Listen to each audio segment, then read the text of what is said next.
bonsoir. Merci d'être sur iTélé ce soir en direct. Est-ce que vous avez des précisions ce soir sur le bilan des victimes françaises de cette catastrophe ? Nous n'avons pas le nombre exact de victimes françaises. Il est vraisemblable qu'il y ait des victimes françaises puisque l'avion était de provenance d'Amsterdam, qui est un hub aéroportuaire avec des correspondances, mais nous n'avons pas le chiffre définitif. On a entendu Laurent Fabius évoquer la présence d'au moins 4 Français à bord. Il est possible qu'il y ait eu plus de ressortissants français ? Oui, c'est une probabilité. De l'enquête qui va s'ouvrir à présent pour déterminer les circonstances de cette catastrophe. François Hollande explique justement qu'il faut tout mettre en œuvre pour déterminer ce qui a provoqué cette catastrophe aérienne. Qui doit mener cette enquête selon vous aujourd'hui ? Car on se trouve dans une zone de guerre aujourd'hui où s'affrontent l'armée ukrainienne et les séparatistes pro-russes.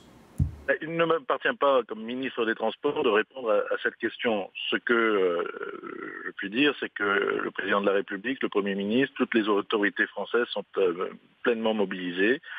Le Quai d'Orsay, avec des cellules de crise, le ministère de la Défense, et que nous avons pris pour notre part, le ministère des Transports, toutes les dispositions immédiates pour interdire le survol de l'espace aérien ukrainien aux compagnies françaises.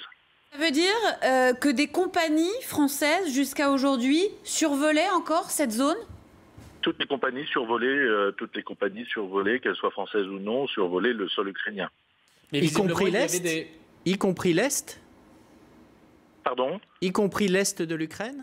Ce que nous savons, c'est que jusqu'à ce drame, il n'y avait aucun risque concernant l'aviation civile. Donc, vous avez conscience que des avions survolaient une zone où il y avait déjà eu des tirs de missiles solaires à plusieurs reprises. Ça vous inquiétait pas ? Seules des attaques d'aviation militaire avaient fait l'objet de tirs. Il n'y avait pas eu de risque ni de menace sur aucun vol civil d'aucune compagnie mondiale. Évidemment, mais le risque d'erreur ne vous inquiétait pas au point de demander l'interdiction que vous avez demandée aujourd'hui ? Il n'y avait pas, jusqu'à cet instant, de raison pour interdire le survol de l'espace ukrainien. La décision a été prise immédiatement. Nos homologues allemands ont pris la même décision dès lors que nous avons eu connaissance de ce drame dont les causes ne sont d'ailleurs pas encore officiellement établies.